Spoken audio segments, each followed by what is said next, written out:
Bonjour à tous, nous sommes le 6 avril et aujourd'hui à Lausanne a lieu la 4e marche du climat de l'année. Nous avons eu l'occasion d'être présents pour celle du 15 mars, mais alors que font tous ces gens ici? Pourquoi sont-ils là pour la 4e fois? Quelles sont leurs revendications? Et surtout, qu'est-ce qui a changé depuis la dernière fois? On va aller voir ça de plus près.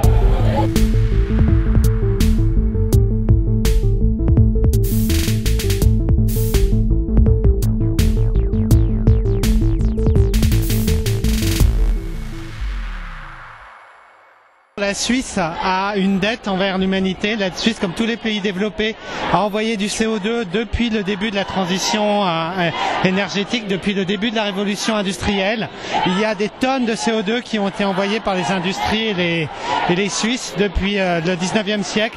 On a une dette, il faut accélérer notre réduction. On est riche, on a de l'argent, on a des moyens, on a une organisation qui est efficace. On peut tout à fait réduire beaucoup plus vite notre consommation et notre émissions de CO2.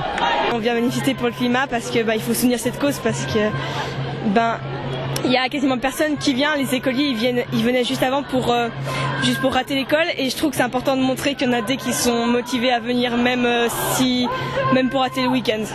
Vous pensez que l'action climatique passe aussi par l'égalité des sexes? Par l'égalité des sexes, par l'égalité entre les hommes en fait. L'égalité des sexes, parce qu'on en parle beaucoup maintenant, mais l'égalité diminuer les écarts de richesse pour ainsi pouvoir avancer tous vers un même but, ce qui n'est vraiment pas le cas aujourd'hui. Quoi de neuf depuis la dernière fois? Quelques degrés en plus, quelques espèces d'animaux disparus en plus, plus de pollution atmosphérique, plus d'argent dans les grandes banques, moins d'argent dans les poches des classes les plus défavorisées, les SDF, les classes moyennes, etc. Est-ce que vous pensez que les gens ont besoin de savoir énormément sur le réchauffement climatique pour manifester? Non, je pense pas. Je pense que ça rendrait les manifestations vachement élitistes si on se basait sur l'éducation des gens qui manifestent. Maintenant, on peut plus faire juste des demi-mesures, des petites choses, et il faut y aller franchement. Ça va être désagréable, mais il faut y aller. Sinon, ça passera pas. Il y a beaucoup de choses qui ne sont pas dans le droit international. Les réfugiés climatiques, par exemple, ne sont pas dans le droit international. C'est important qu'ils y rentrent. Maintenant, il y a des enjeux qui sont au-delà de juste notre petit PIB personnel. Comme je m'occupe du développement de l'enfant, j'ai envie qu'il puisse se développer d'une manière optimale, c'est-à-dire avec le moins de nuisances possibles, sonores, pollution, alimentaire, etc. Et je pense que l'objectif de tout pédiatre, c'est d'augmenter les chances de tous les enfants et d'œuvrer en faveur de l'égalité, et là on n'est pas du tout dans l'égalité.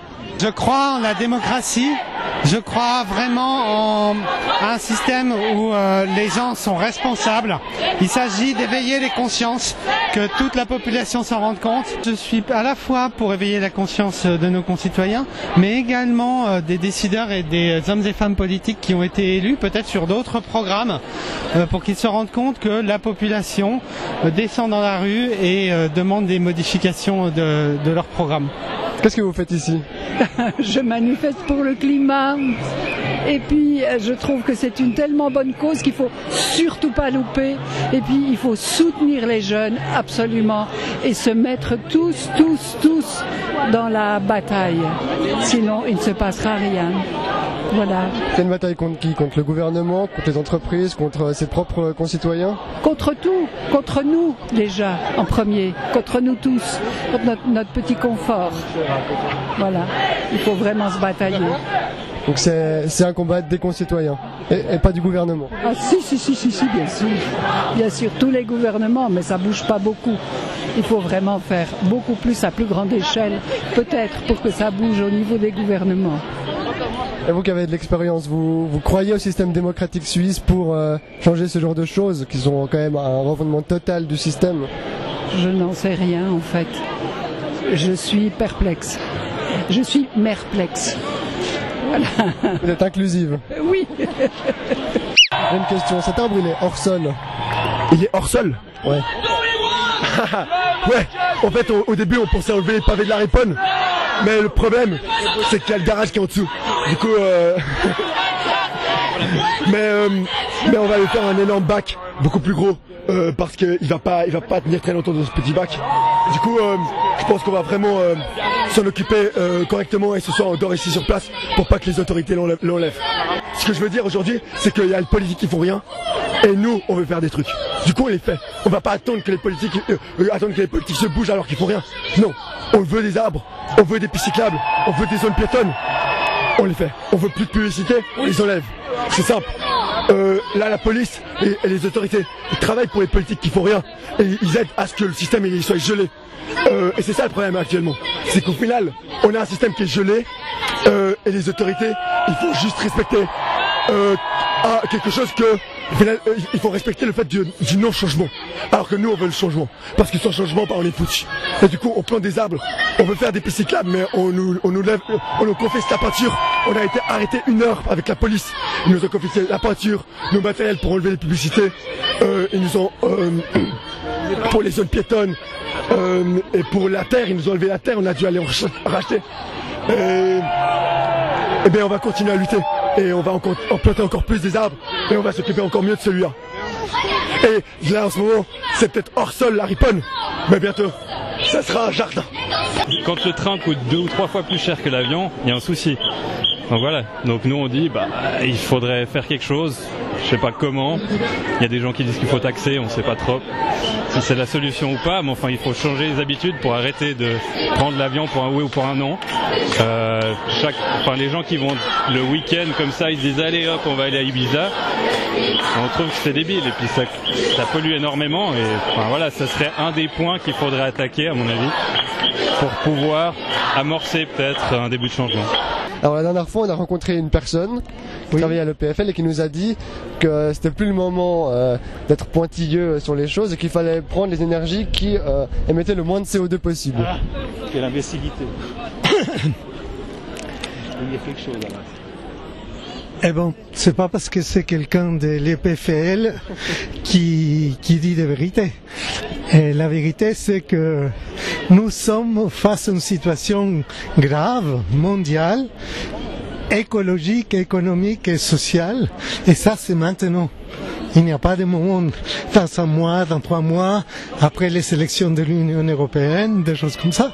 La situation, il faut faire face maintenant. Avec des gens qui ont la bonne volonté et l'honnêteté intellectuelle, que ce soit les PFL ou ailleurs. L'écoféminisme, c'est de dire que finalement, en fait, les mouvements écologiques et les mouvements féminismes, ils sont liés. Parce qu'à partir du moment où il y a une domination de l'homme sur la nature, c'est la même chose que quand il y a une domination de l'homme sur les femmes. Et que du coup, c'est 2 combats qu'il faut mener de concert.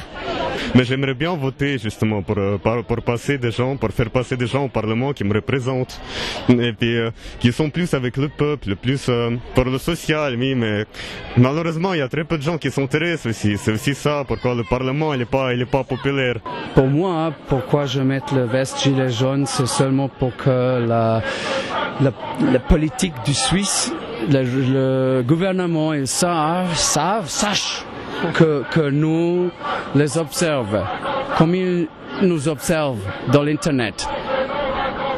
Alors moi je suis en week-end pour 2 jours à Lausanne, donc voilà, je suis surprise de voir cette manifestation, mais je vois qu'il y a beaucoup de jeunes, un peu tous les âges, et je trouve que c'est nous aussi en France, là c'est nous la manifestation des gilets jaunes, donc tous les samedis.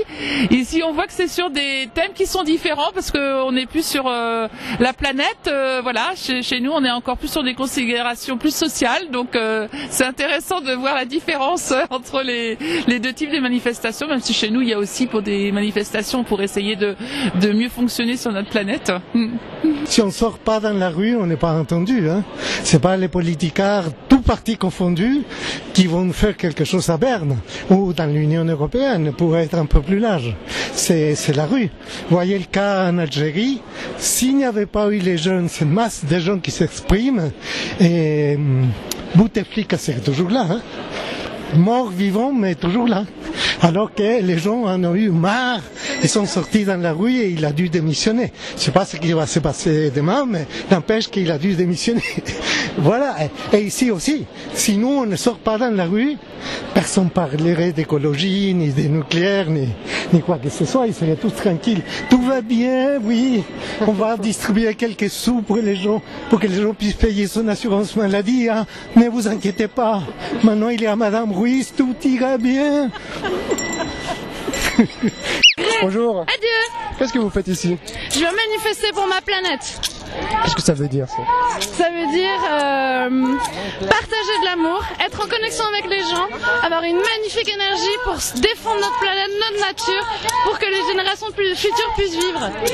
Est-ce que l'amour c'est pas un peu faible face à des multinationales qui détruisent tout à coups de bulldozer? Bah tu trouves pas que c'est fort là ce qu'on vit? Il y a plein de gens, on est en 2019, les gens se rassemblent, ils manifestent. Il y a 5 ans en arrière, on était sans pélo à la place de Saint-Laurent, à Saint-François. C'était misérable, maintenant on est des milliers. Vous avez de l'espoir? Bien sûr que j'ai de l'espoir. Sans espoir, on va nulle part. Et le changement, il va venir d'où? Du comportement citoyen, du gouvernement? Du mouvement citoyen. Ça vient de nous, ça vient de nos cœurs, ça vient. Acheter, c'est voter. On a un pouvoir. Notre pouvoir, c'est d'être ensemble et d'être respectueux et d'acheter, de consommer et de faire les choses vraiment avec conscience. Et du moment qu'on le fait avec confiance, eh ben les choses peuvent changer. Comme aujourd'hui avec ce regroupement de personnes. Je crois franchement que c'est un mouvement qui est en tout cas différent de tous les autres mouvements climatiques qu'il y a eu. Premièrement parce que c'est la première fois que le mot grève il a été associé à la cause climatique. Et puis deuxièmement parce que on peut voir qu'arriver à avoir un tel nombre de personnes, 5 mobilisations à la suite, c'est énorme. Et puis on voit que les politiques nous ont déjà entendus. Il y a eu plusieurs états d'urgence déclarés. À Zurich, c'est l'état d'urgence selon nos conditions, donc avec 0 émission nette de CO2 d'ici 2030.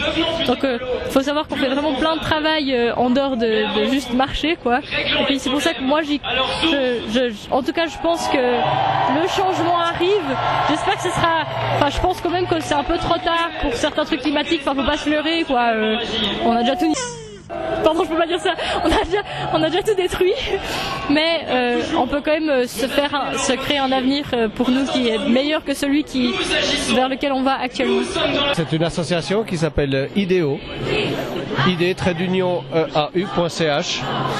Donc on a pour ambition de créer des mouvements justement des initiatives citoyennes autour de l'eau, de la problématique de l'eau qui est très complexe, qui peut toucher tous les domaines. C'est quoi le problème de l'eau? Le problème de l'eau, il est très vaste. Le problème, c'est déjà de faire comprendre aux gens que l'eau est partout, c'est-à-dire dans les vêtements qu'on porte.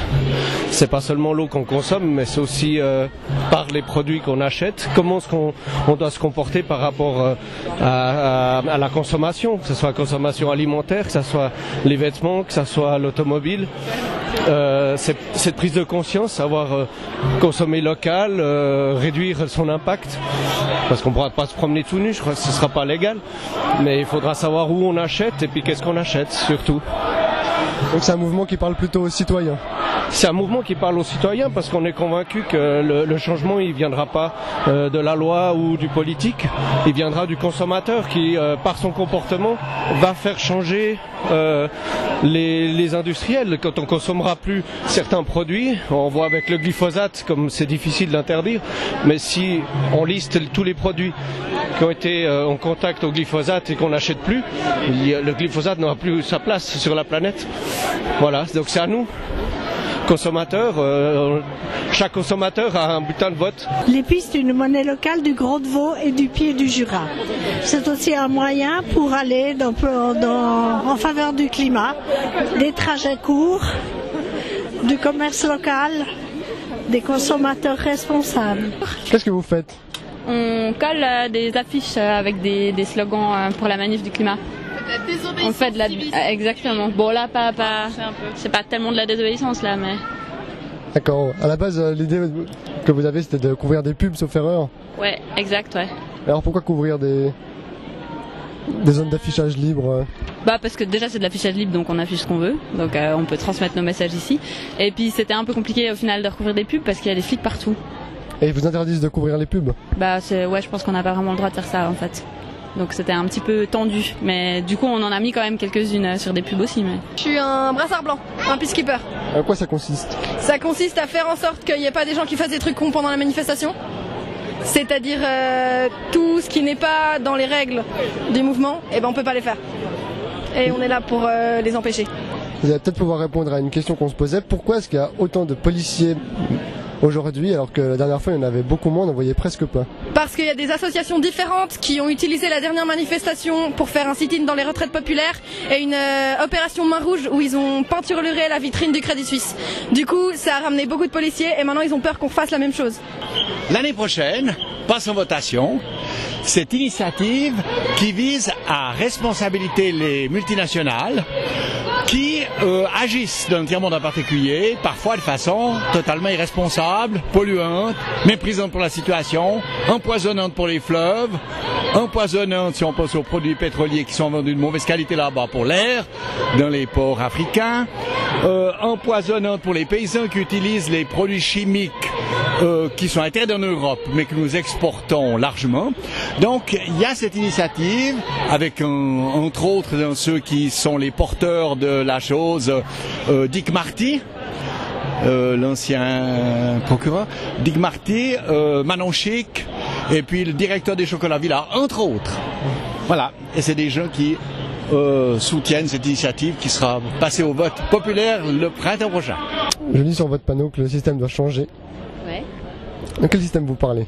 Du système capitaliste, c'est patriarcal. Enfin, c'est le système patriarcal au final qui génère le capitalisme et qui prétérite le climat et la terre sur laquelle on vit. Donc ce n'est pas le système politique? Le système politique doit engendrer les changements, mais pour moi c'est plutôt le système patriarcal dans lequel on vit. Ouais. Les intérêts des plus riches priment sur les intérêts de l'environnement et de la majorité de la population, qui risque de se retrouver dans une fâcheuse situation. Spécialement en Suisse, du fait qu'on dépend énormément de l'étranger pour tout ce qui est alimentaire.